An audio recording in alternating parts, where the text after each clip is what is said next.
To have a full control of the form of a more complex object like an animal, we have to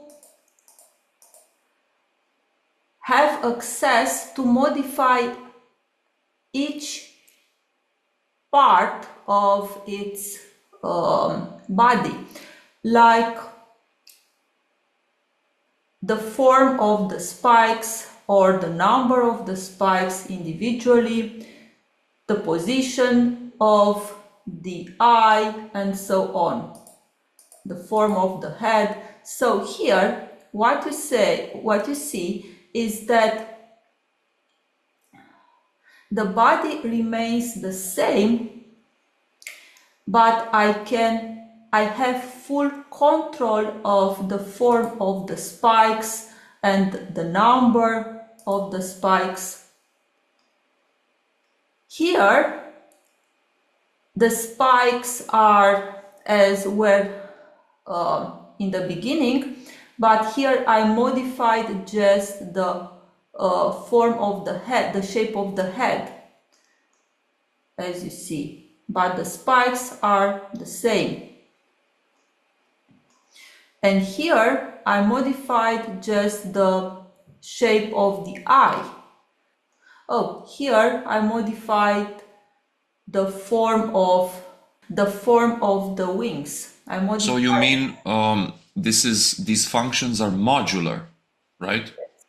So if we can control each part of the body, we can also have full control of the texture we apply on it. So this is how I succeed to make those complex forms. We can change, we have control of the model of the petal, and individually we have control of the number of the petals. So now let's see how we implement this function in processing. So let's take a simple example like this one.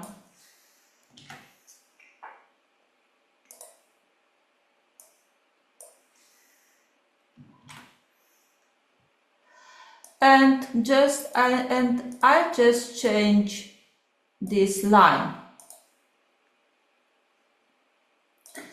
with hours. So what do we have here? It's a modulus of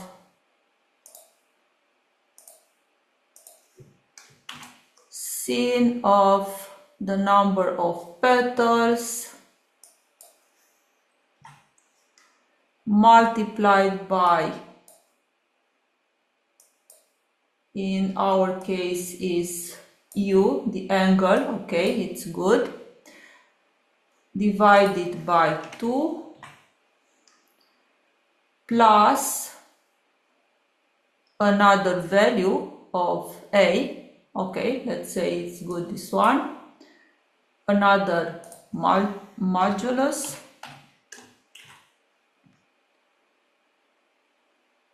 of sin of also the number of petals. We can also add this number as a variable, so we don't have to change it all in all the expression, just one if we want to change this number. Okay, so we can modify the amplitude just a little bit more.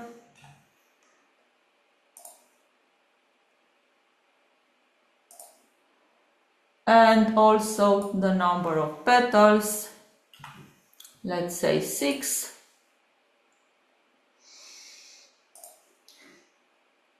You can also try to see what is happening if you change those numbers.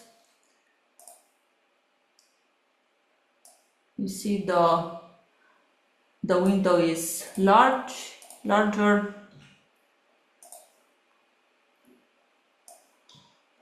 Okay, if you want to modify the position, let's say is a half of this one and also a half of this one. So now we have control, we can control the dimension. Let's say we double it.